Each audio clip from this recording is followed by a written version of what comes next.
lifelong learner semua, welcome back to DT Talk, Digital Transformation Talk. Apa kabar nih teman-teman lifelong learner semua? Semoga dalam keadaan sehat dan bahagia selalu pastinya. Gak terasa kita udah di hari Rabu lagi nih teman-teman. Kalau hari Rabu kita ada apa nih di Multimatics ya kan? Nah tentu saja di hari Rabu kita akan ada DT Talk ya, acara kita saat ini nih, dimana kita akan ngobrol-ngobrol seputar digital transformasi selama kurang lebih 40 menit ke depan. Pokoknya obrolan kita pastinya seru banget dan juga akan memberikan banyak knowledge ke teman-teman lifelong learner semua. Jadi untuk teman-teman yang mungkin ketinggalan nih sama acara-acara kita di minggu-minggu lalu gitu ya, nah teman-teman boleh banget langsung kunjungi aja sosial media kita di Instagram sama di YouTube-nya Multimatics. Di sana ada siaran ulangnya semuanya teman-teman. Jadi boleh banget langsung nonton ulang di sana ya. Oh iya, aku juga mau kasih tahu nih untuk teman-teman lifelong learner semua. Jadi di acara DT Talk kita ini seperti biasa teman-teman nanti boleh banget mengajukan pertanyaan ya. Jadi nanti teman-teman boleh ajukan pertanyaannya di kolom komentar, kolom chat di bawah. Nanti pertanyaan-pertanyaannya akan langsung dibantu jawab oleh expert-expert kita. Dan juga tentu saja seperti biasa untuk pertanyaan terbaik akan mendapatkan hadiah dari Multimatics. Yeay. Jadi teman-teman semua hari ini selain belajar bisa dapetin hadiah juga. Oke, mungkin teman-teman udah penasaran kita hari ini mau ngebahas apa sih gitu kan. Nah hari ini topiknya pastinya menarik banget ya, topik yang juga pasti hot banget saat ini. Pada hari ini kita akan membahas tentang system thinking nih teman-teman. Apa sih system thinking ya kan? Sistem berpikir atau apa sih gitu ya kan? Nah kita akan bahas lebih lengkapnya nanti.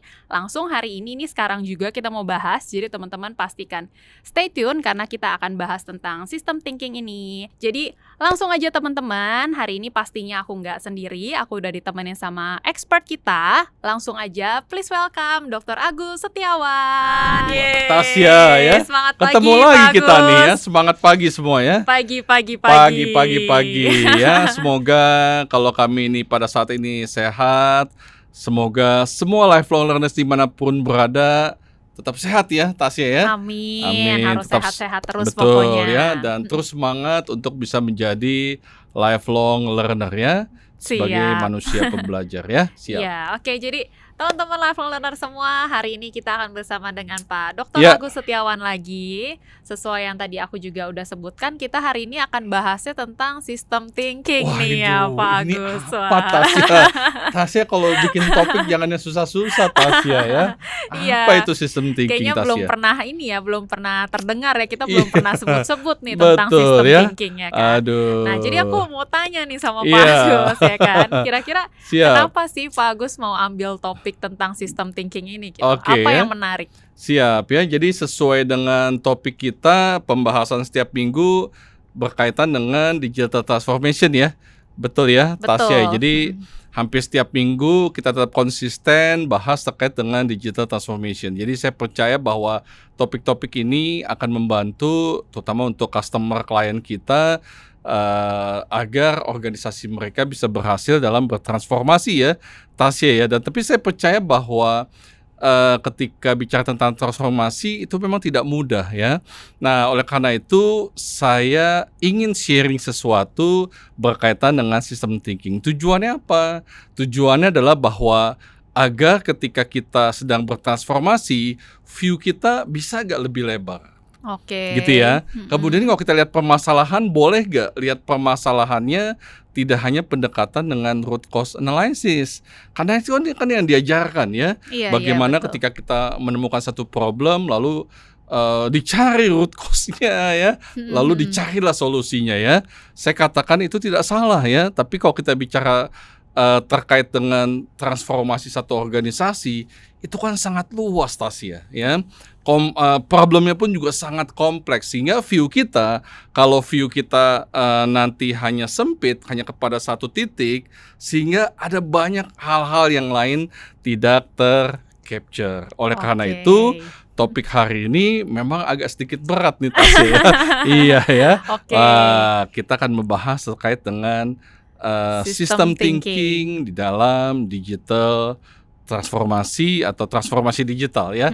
kurang lebih seperti itu Tasya, latar Oke. belakang mengapa kita angkat topik system thinking Tasya ya. Berarti kan kita akan ada sistem pembahasan tentang system thinking. Betul dan sekali. pastinya harus ada kaitannya dengan Harus digital dong. transformasi ya Harus Pak konsisten ya. Konsisten ya. Nggak melebar ya. Iya, karena kita memang di TikTok ya Pak pembahasan tentang Iya, digital karena kok nggak nanti transformasi. ada keluar pantun nih ya, jaka sembung. Jangan ya. Itu Nggak dong. always ya. Iya, Ya, di kita dalam akan mode tetap ya. konsisten di Siap. digital transformasi. Betul. Jadi apa nih Pak Agus kaitannya sih system thinking tadi dengan digital transformasi? Nah, beberapa hari lalu ya, tepatnya sih kemarin ya, saya ada briefing Iya. ke tim saya terkait dengan apa, Tasya, cetak biru OJK dari OJK, Iya. apa ininya, cetak biru apa terkait digital transformasi. untuk digital banking ya. Iya, Baru digital kemarin kita bahas ya. Jadi saya kemarin habis briefing tim saya, kita mau belajar nih ya, ketika sektor perbankan juga, karena kan digital bankingnya sudah ada ya, sudah ada beberapa yang Iya, ada di sudah ada market. beberapa. Oleh karena itu OJK kalau nggak salah awal tahun ini rilis cetak biru terkait dengan bagaimana transformasi sebuah bank itu menjadi digital banking ya. Dan saya rasa confirm ya dengan campaign Multimatics sekian tahun ini bahwa bicara terkait dengan digital transformation itu tidak hanya sekedar penggunaan emerging teknologi yang kita ketahui ya. Betul. Apa tuh emerging teknologi seperti ada blockchain ya, ada IoT, apalagi Tasya Machine ya. learning. Ada machine learning ya, data apalagi. lah sekarang.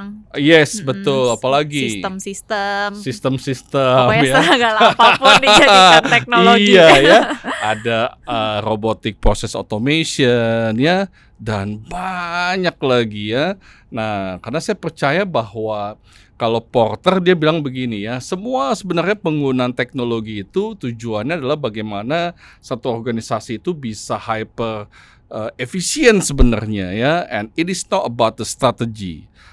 Di satu sisi kalau kita bicara terkait dengan transformasi itu kan pasti perlu strateginya ya. Nah, sehingga kita mau underline berkali-kali bahwa ketika perusahaan ingin bertransformasi ya untuk menjadi digital enterprise, digital banking, itu banyak aspek yang lain gitu loh ya. Selain Nah, teknologi betul tadi ya, sekali Pak. ya. Tapi kita juga seperti minggu lalu topik kita apa tuh kalau nggak salah dalam di TikTok ya, text mining. Nah, itu kan bicara tentang big data ya. Lalu 2 minggu sebelumnya Tasya dengan Kak Teddy ya, bahas apa itu? Cybersecurity. Cybersecurity. Jadi kita tetap konsisten bahwa di dalam digital transformation talk kita itu kita terus campaign aspek-aspek apa yang harus diperhatikan, harus dipelajari, harus difokuskan di dalam satu organisasi ya. Nah, oleh karena itu saya hari ini makanya ingin membawa satu topik bicara tentang system thinking, di mana pada akhirnya semua lifelong learners itu bisa paham, oh iya, bahwa ketika kita melihat satu organisasi harus punya broader broader kamera ya. Jadi kameranya tuh harus bisa kalau di handphone kita ada panorama namanya ya. Jadi bisa capture-nya ujung ke ujung ya. Nah, kalau kita balik lagi nih ke OJK. Kalau OJK bilang apa untuk bertransform, ya aspeknya saja ya.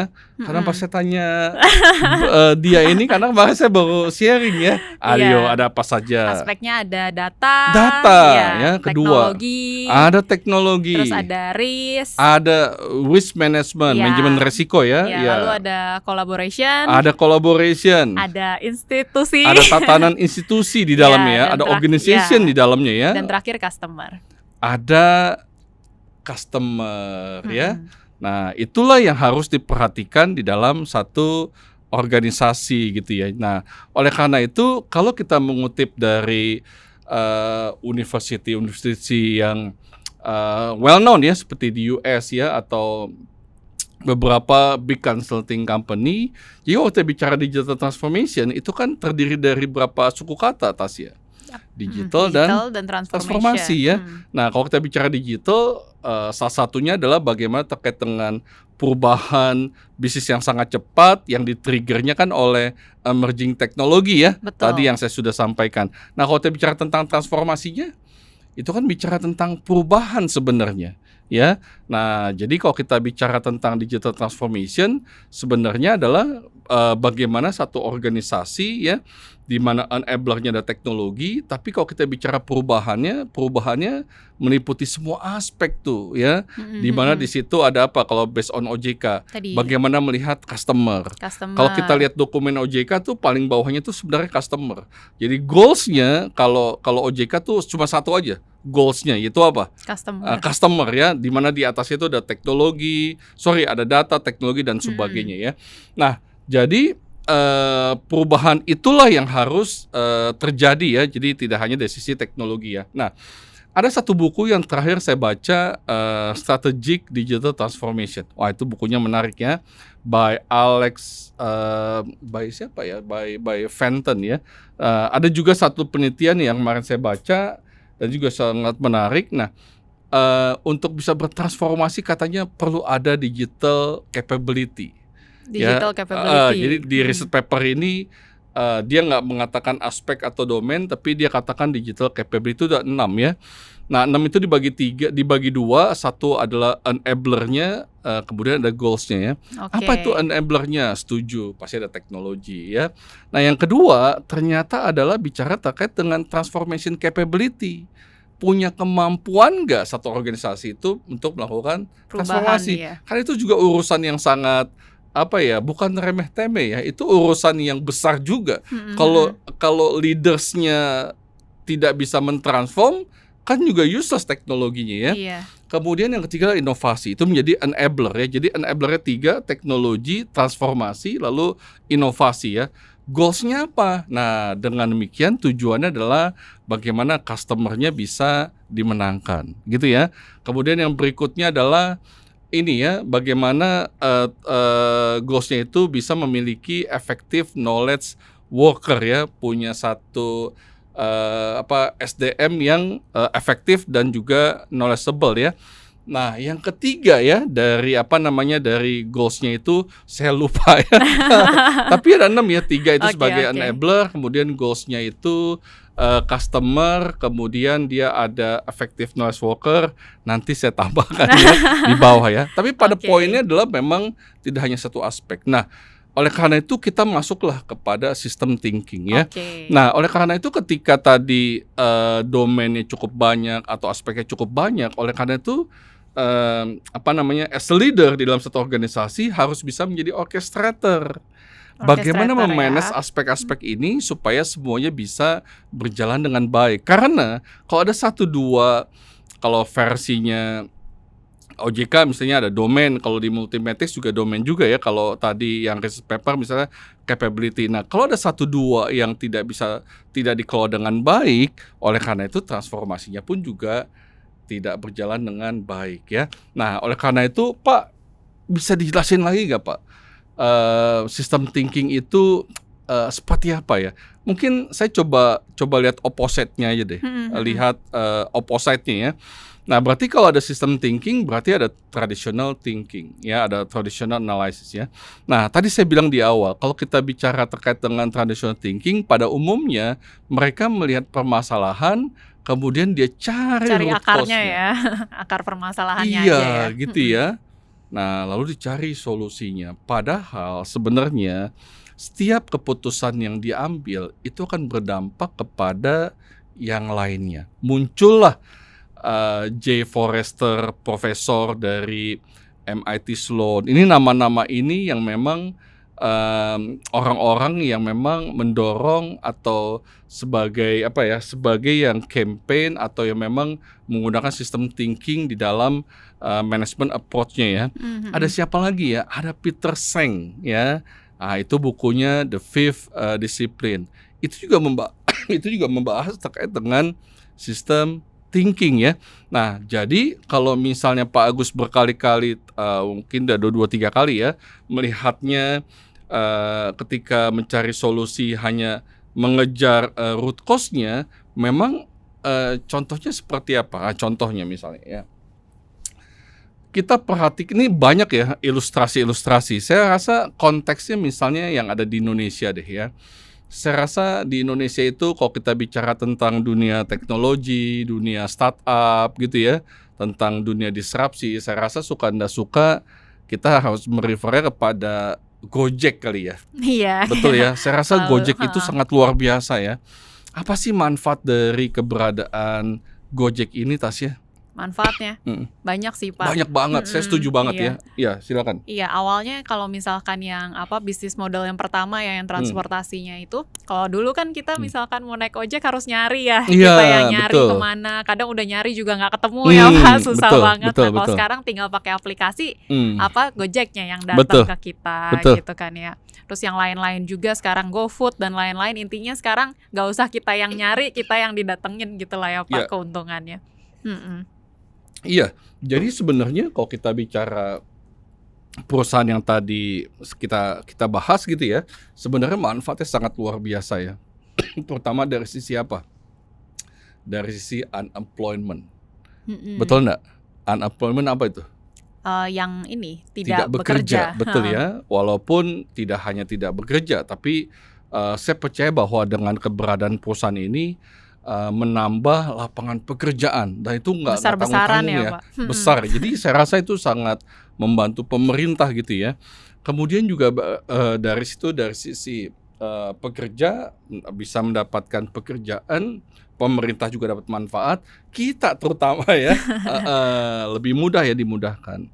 Tapi ketika keputusannya seperti itu, coba dilihat deh, apakah keputusan itu akan menjadi solusi seterusnya, atau itu ada problem di berikutnya, Tasya? Coba think. Ada kira-kira kemudian problem yang di-create? Harusnya ada sih ya. Ada. Saya rasa lifelong learners harusnya sudah bisa menebak ya.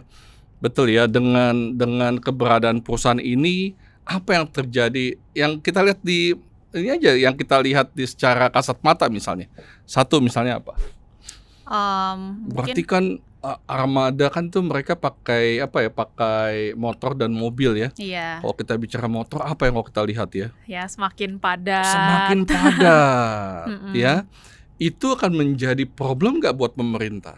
Problem. Oke, satu. Yang kedua ya, seringkali kalau kita melihat mereka, para pengemudi dan sebagainya, wah itu kalau mereka nurunin ya sangat rapi ya satu tempat ya, atau bisa di mana aja tuh? Bisa di mana aja. Bisa di mana saja ya, gitu ya. Bisa dibayangkan nggak kalau mereka lagi mau demo? Kira-kira kalau mereka lagi mau demo ya paling cuma 10 orang Pak, apa 100 orang. Apa demonya bisa dengan jumlah massa yang besar? Bisa. Hati-hati Iya. teman-teman, gitu ya. Artinya bahwa Peter Seng itu mengatakan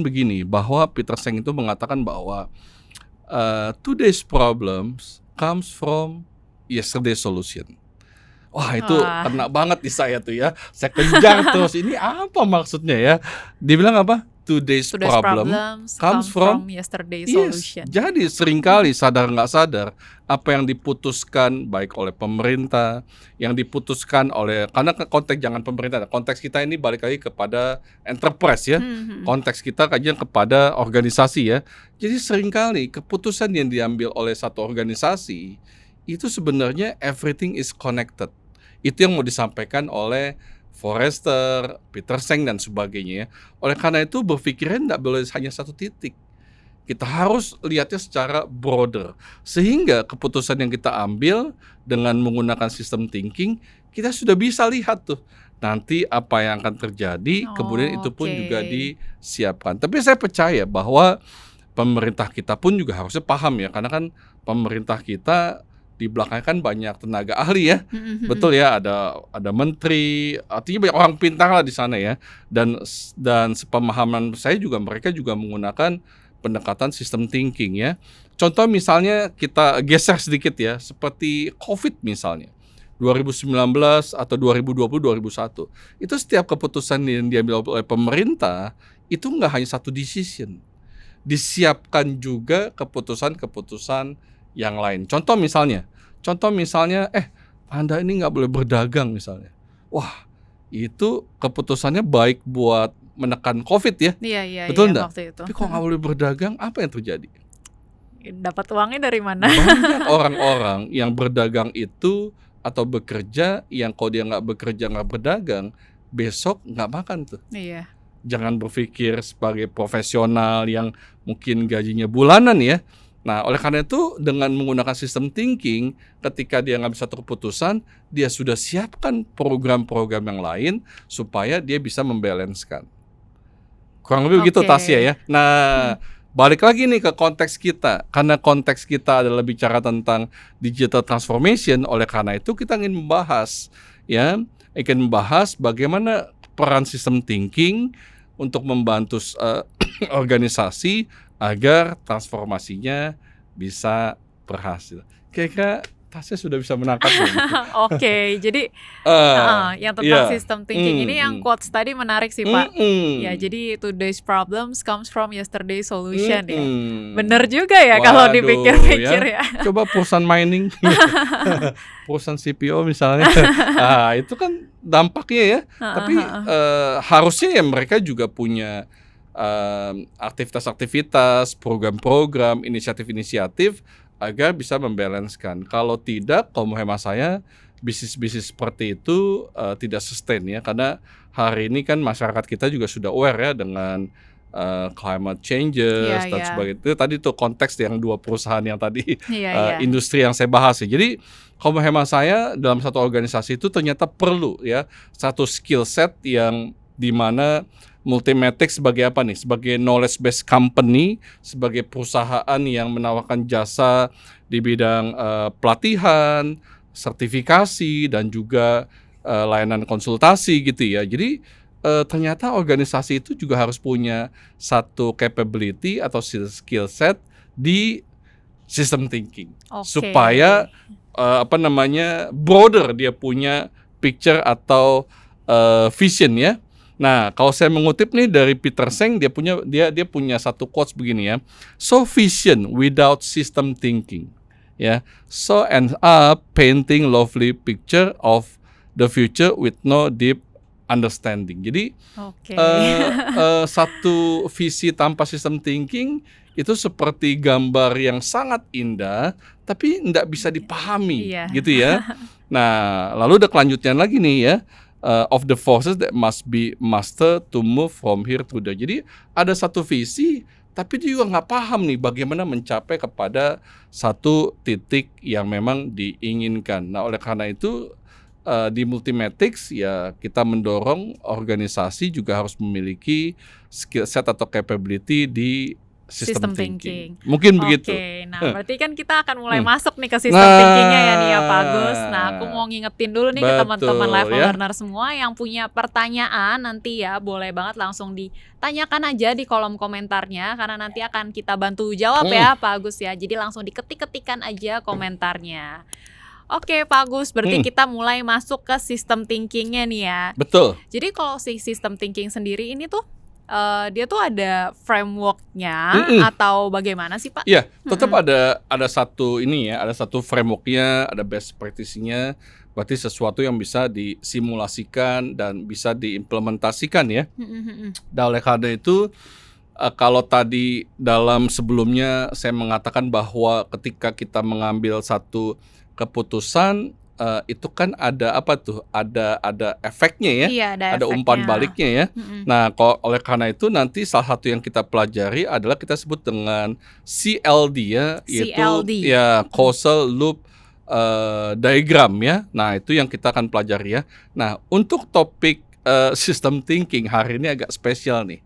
Ya, karena nanti ketika saya sharing supaya teman-teman lifelong learners dimanapun berada bisa lebih memahami, ya saya sudah siapkan beberapa slide.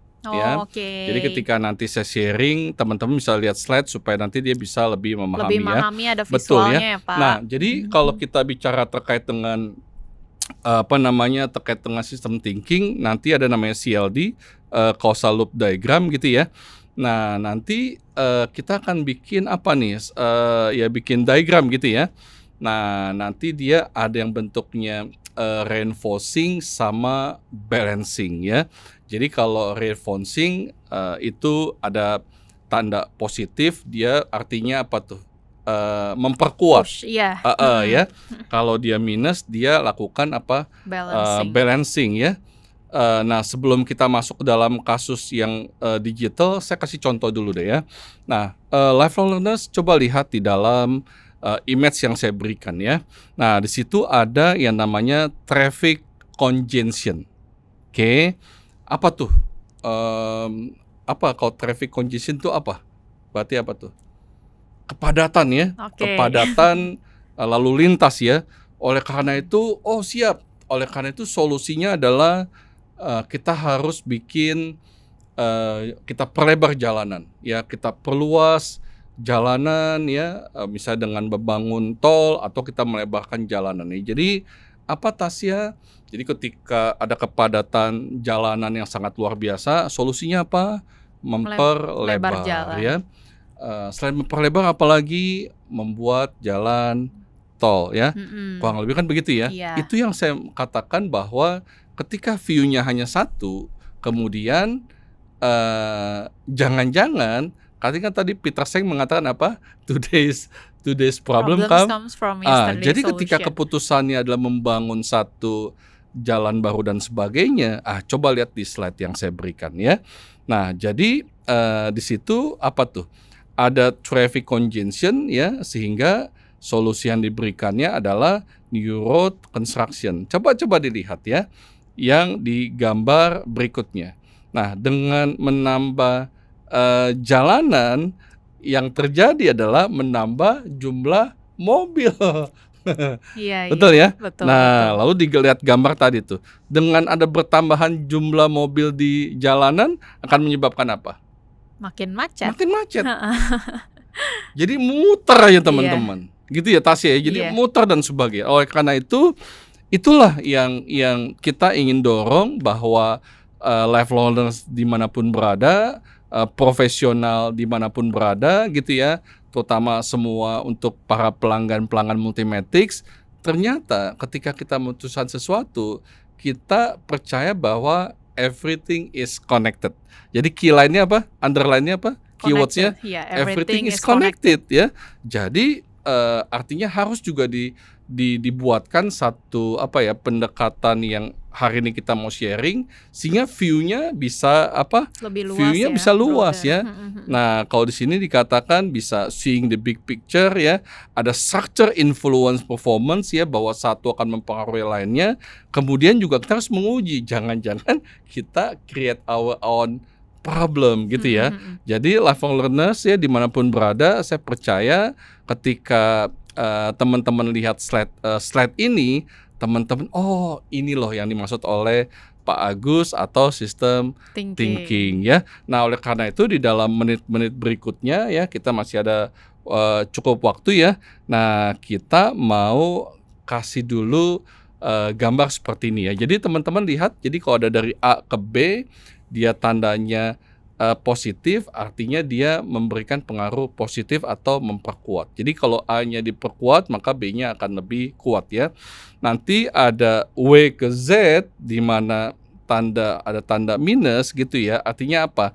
Jadi kalau W-nya berkurang gitu ya, makanya Z punya juga berkurang ya. Nah, kalau ada X dan Y yang dia ada seperti dua tanda gitu ya, dan itu bertambah, nah itu dia akan memberikan positif tapi itu berkurang. Nah, kemudian ada R1, ada B1 ya. Sebenarnya kita pegangnya R dan B saja ya. Kalau R itu reinforcing memperkuat, mempertambah. Kalau B-nya balancing. Ya, balancing itu apa tuh? Menyeimbangkan. Gitu ya. Ya, contoh misalnya jumlah populasi. Kalau misalnya jumlah kelahiran, reinforcing atau balancing? Reinforcing. Kalau misalnya mungkin jumlah yang meninggal, balancing ya. Wah, Tasya. Hebat ya Tasya. Connect ya ternyata Pak. Iya, udah certified deh. Certified lah ya. Oke, jadi sebelum saya lanjutkan, berarti Tasya sudah paham ya. Jadi kalau ada garis yang plus, berarti dia memperkuat. Kalau dia minus, dia menyeimbangkan, mengurangi. Kalau ada tanda cross 2 gitu ya, dia ada delay gitu ya. Nah, kemudian nanti ada R1, ada R sama B ya. Ada reinforcing sama B-nya balancing ya. Nah, karena konteks kita apa nih, karena konteks kita terkait dengan digital, sebenarnya teman-teman banyak ilustrasi, banyak contoh-contoh ketika kita menggunakan system thinking ya. Tapi karena ini konteks kita terkait dengan digital, kita mau ambil contoh use case-nya dari Uber nih. Oke. Gitu ya, sumbernya nanti saya akan berikan di bawah ini gitu ya. Nah, jadi kita mau coba apa nih? Pelajari bagaimana pengguna system thinking pada perusahaan Uber ya. Saya rasa semua level learners harusnya tahu ya Uber ya. Uber perusahaan apa, Tasya? Sama kayak Gojek. Iya, sayangnya dia nggak bisa compete ya. Iya, nggak bisa Sehingga dia compete. ini ya. Sekarang kalau di Indonesia siapa nih? Apanya? Pemainnya siapa aja? Gojek, Grab. Saya rasa 2 besar ya. Iya, 2 besar. Ada yang lain tapi mungkin namanya belum baru-baru terlalu. lah, ya baru muncul. Saya sih suka lihat ya, ada yang pakai jaket kuning. Apa ya? Maxim ya. Iya. Ada lagi yang kamu tahu? Ada kayak sekarang apa? InDriver ya kalau nggak Iya salah. gitu ya. Jadi saya rasa bahwa artinya ketika bicara era disrupsi kan cuma 2 ya. Dia mendisrupt ya. Tapi suatu ketika dia bisa terdisrupt? Bisa ya. Uber itu luar biasa ya, fenomenal ya di negara-negara lain. Bahkan pertama juga di US pun juga heboh lah ya di mana-mana ya. Tapi Tasya tahu gak bahwa keberadaan transportasi online pun juga di Indonesia juga masih heboh? Masih. Maksudnya heboh, masih ada penolakan juga. Hari gini loh penolakan ya. Di Di beberapa daerah yang saya ketahui itu masih ada ini ya, masih ada penolakan ya. Iya, jadi beberapa daerah yang aku tahu juga, jadi dia ada pembagiannya gitu Pak. Cuman boleh di beberapa jalan itu boleh, tapi jalan yang lain nggak boleh. Jadi dibagi-bagi jatah gitu. Coba lihat di YouTube ya. Misalnya di daerah di Kota Batam ya. Wah, itu ada tuh yang di videoin ya. Wah, itu keras, itu udah fisik ya, udah berantem dan sebagainya. Tapi kalau kita bicara konteksnya, konteks organisasi teman-teman cuma 2 pilihan ya. Disrupt, mendisrupt atau terdisrupt. Jadi kita juga mau belajar juga ya. Mau belajar apa nih? Belajar tadi ketika ada satu perusahaan yang bisa mendisrupt berhasil, hati-hati ya. Waktu pun juga berjalan. Iya. Ya, kalau dulu hanya 1, sekarang ada 2 ya. Mungkin yang lain pun juga akan besar ya. Nah, kita ambil contoh ya. Teman-teman semua level learners dimanapun berada, sebagaimana tadi saya sudah sampaikan, saya akan dibantu oleh slide ya, supaya teman-teman bisa lebih paham ya. Nah, saya mulai dulu. Pertama adalah R1. R1 itu merupakan satisfaction cycle ya. Nah, mungkin kalau misalnya Tasya mau lihat, silakan saja lihat ya. Nah, jadi teman-teman kita coba lihat image yang ada di dalam monitor monitor di laptop ya, di desktop, atau mungkin teman-teman yang nonton di TV ya melalui siaran di YouTube misalnya ya. Nah, R1 itu adalah satisfaction cycle. Ya, satisfaction cycle ya. Coba lihat ya, di situ ada apa saja ya? Ada Uber driver, ada Uber user. Jadi yang pertama ya, kalau Uber drivernya semakin banyak, kira-kira Uber usernya semakin happy gak? Tasya? Gimana Pak? Oke, kalau misalnya Uber driversnya banyak, gitu ya, pengemudinya banyak, armadanya banyak, Uber usernya happy gak? Happy. Karena ketika Anda di satu titik lokasi, bahkan di daerah manapun gitu ya, nggak hanya di daerah segitiga emas, tapi artinya di daerah pinggiran pun kalau kita ingin mencari terjangkau ketemu, lah ya, Pak. Seneng ya. Senang. Itu kan berarti artinya armadanya banyak ya. Tapi kalau misalnya armadanya sangat sedikit, lalu kita nyari, nih hampir setengah jam nggak ketemu nih, berarti kan nggak happy ya. Jadi yang pertama adalah reinforcing, yang pertama adalah satisfaction cycle. Jadi kalau Uber driversnya dia semakin kuat, semakin banyak, berarti Uber usernya semakin happy ya. Itu R1 adalah satisfaction cycle ya. Nah, kalau misalnya usernya banyak, transaksinya banyak gak? Banyak. Kalau transaksinya banyak, revenue-nya Banyak. banyak juga ya. Nah, saya percaya kan mereka-mereka ini kan sebenarnya menawarkan satu bisnis model. Ya semua ya, kalau kita bicara tentang startup itu kan menawarkan satu bisnis model, menawarkan satu inovasi yang baru, menawarkan satu kebaruan ya, lalu menawarkan satu solusi terhadap problem yang ada dalam society, sehingga itu bisa menarik perhatian, attention from the market gitu ya. Nah, kalau sudah seperti itu menarik perhatian para investor apa tidak? Menarik. Jadi R yang kedua adalah attractiveness to investor ya. Karena apa? Karena sekarang ini wah banyak ya, ada perusahaan otomotif terbesar di Indonesia ya, yang harusnya urusan otomotif ya diinvest juga di perusahaan yang transportasi. Jadi kalau saya melihat sekarang ini memang banyak perusahaan-perusahaan yang sangat besar, konglomerasi dan sebagainya pun juga menanamkan modalnya di startup-startup yang memang inovasi, kebaruan, memberikan solusi, bisnis model yang baik gitu ya. Jadi saya rasa R2 atau attractiveness to investor sesuatu hal yang sangat real. Jadi kalau revenue bertambah, kalau investor kapitalnya ada, sehingga dari sisi perusahaan ini ketersediaan kapitalnya bagaimana?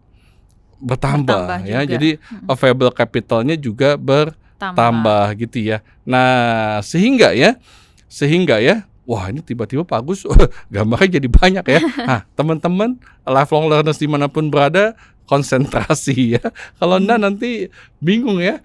Karena di sini nih kru-kru saya juga udah pada bingung-bingung ya lihat gambarnya ya. Iya ya, bingung kan? Nah, teman-teman fokus ya di dalam monitor ya. Nah, jadi kita coba lihat di R3 ya. Nah, R3 itu adalah apa tuh?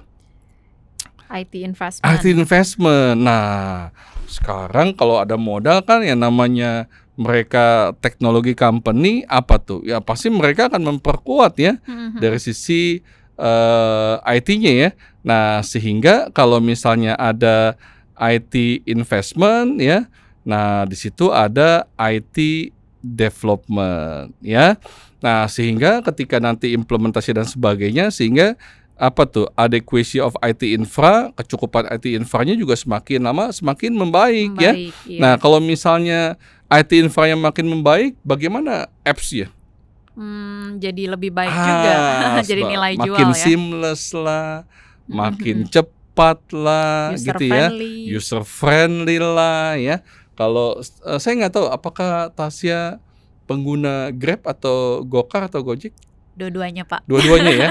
Berarti Iya. harusnya kamu tahu dong, misalnya 2-3 tahun sebelumnya dengan sekarang, saya rasa kan banyak fitur-fitur yang memudahkan kita Iya. ya. Masih ingat mungkin Tasya? Nggak terlalu sih Nggak Pak, terlalu tapi ya. ingat sih Karena banyak kita nggak bedanya. koordinasi sebelumnya ya. Jadi Tasya nggak bisa menjelaskan ya. Iya. Tapi saya percaya bahwa ada banyak kemudahan-kemudahan gitu ya secara visual ya, atau informasi-informasi yang lebih informatif ya. Ketika memang aplikasi itu juga bertumbuh ya, artinya ada another version dan sebagainya ya. Nah, sehingga kalau misalnya nanti apps-nya semakin atraktif, berarti Uber usernya semakin banyak lagi. tuh, makin banyak ya. Tapi kita stop sebentar ya. Artinya Uber usernya tuh akan semakin banyak ya. Tapi saya akan masuk dulu ke mana nih? Saya masuk ke R4 ya. Saya masuk dulu ke R4 ya. Nah, R4 ini yang mana nih R4 nih? Service investment. Service investment ya. Nah, jadi ketika nanti ada service investment, ya tadi ya dia akan menambah juga revenue ya. Nah, demikian juga nanti yang ada R5 ya. Nah, R5 itu apa tuh R5? Marketing investment. Nah, jadi kalau kita bicara nanti R5 gitu ya, itu disebut dengan brand investment gitu ya. Artinya apa? Marketing ya. Wah, ini udah komplit ya. Kenapa? Karena ketersediaan dana tadi yang mulai dari R2 itu tuh, sehingga R3, R4 sampai R5 gitu ya. Kalau R5 itu kan brandingin ya. Jadi orang pun juga mungkin di awal-awal juga agak ragu, akhirnya lama-lama beralih juga ya. Ragu-ragu seperti apa, Pak? Ya mungkin kalau dulu Bluebird lebih safe ya. Sekarang saya duduk di mobil orang lain, saya nggak kenal gimana ya.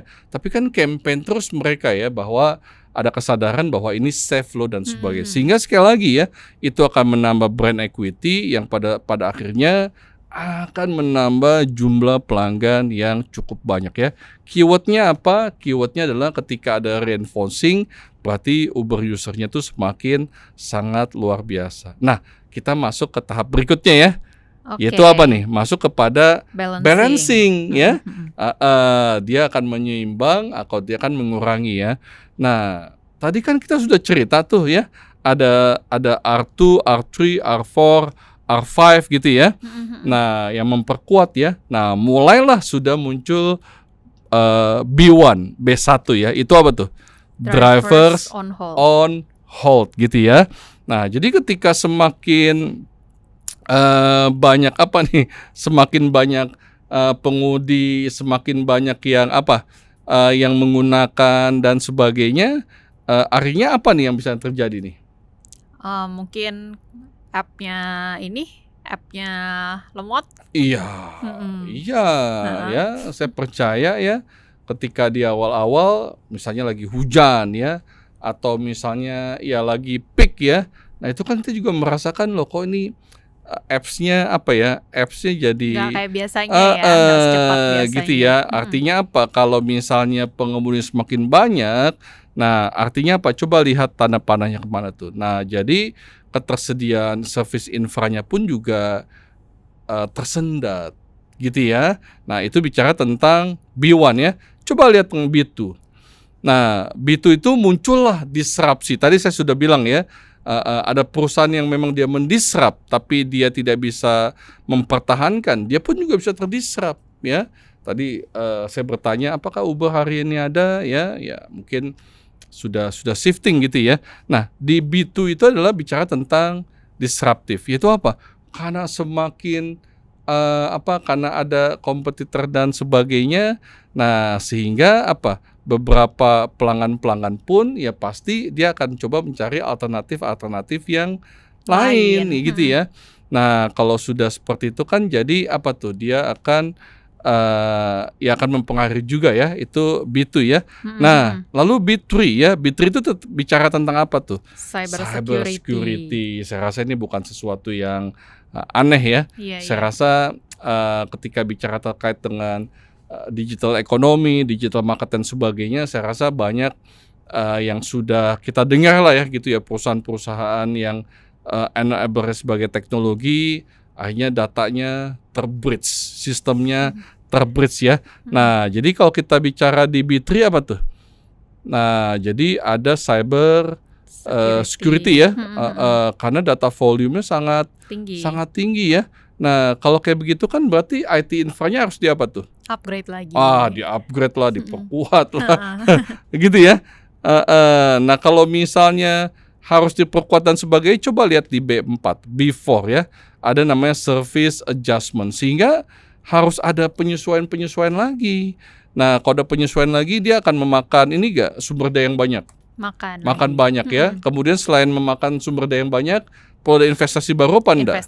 Investasi baru ya. Nah, coba lihat di B5 tuh. Maka dia harus lakukan adjustment ya. IT adjustment. Nah, kalau ada adjustment itu bagi perusahaan harus keluarin uang apa enggak? Keluarin uang lagi. Yang terjadi lihat B6. Itu apa? Marketing adjustment. Dia harus menaikkan apa tuh? Dia harus menaikkan harga. Kalau Tasya pengguna Grab, Gojek, Gokar ya, kenaikan harga saya rasa sesuatu yang kita alami ya. Iya. Betul enggak? Atau dulu ada promo yang tidak ada ya. Nah, kalau misalnya ada kenaikan harga, customer-nya bagaimana? Ya jadi nggak happy ya, jadi cari-cari kan yang lain pasti juga. Dia kan coba cari yang lain ya. Sehingga dana marketing yang kemarin tadi dia sudah campaign-kan, itu juga nggak it works juga ya. Di satu sisi campaign jalan, di satu sisi ketika ada kenaikan harga, waduh pelanggannya jadi dan sebagainya. Nah, inilah yang saya bilang bicara tentang sistem thinking Tasya. Poinnya apa? Lifelong learners dimanapun berada, poinnya adalah bahwa benar kita belajar tentang root cause analysis, kita belajar tentang fishbone, kita belajar tentang 5 whys ya, kita belajar tentang FMEA dan sebagainya. Pada prinsipnya kita fokus kepada satu titik problem, kemudian kita cari solusi. Namun di dalam ketika lifelong learners berada di satu organisasi yang memang fokusnya kepada transformasi dan perubahan dan sebagainya, jangan hanya fokus kepada satu aspek. Ya, dengan pendekatan system thinking kita punya picture, kita bisa capture, kita punya penglihatan harus di-broaderkan ya, sehingga dengan demikian kita bisa belajar nih dari case-nya Uber, yaitu apa? Artinya ketika dia berjalan semuanya bisa dipertimbangkan ya, supaya nanti transformasinya bisa lebih berhasil. Sukses ya Pak. Iya, teman-teman sekali lagi di TikTok ini kan bukan workshop ya, bukan training ya. Memang waktunya sangat terbatas nih. Tapi saya percaya dengan image yang saya berikan ya, saya rasa memberikan satu pemahaman yang baru ya. Ada satu skill set, ada satu capability yang lifelong learners bisa pelajari ya. Belajarnya di mana Tasya? Belajarnya pastinya di Multimatics langsung betul, sama Pak Dr. Ya? Agus Setiawan. Siap ya. Nah, kurang lebih begitu Tasya ya. Jadi saya rasa dengan waktu yang sangat singkat, saya percaya lifelong learners bisa mendapatkan sesuatu yang baru ya.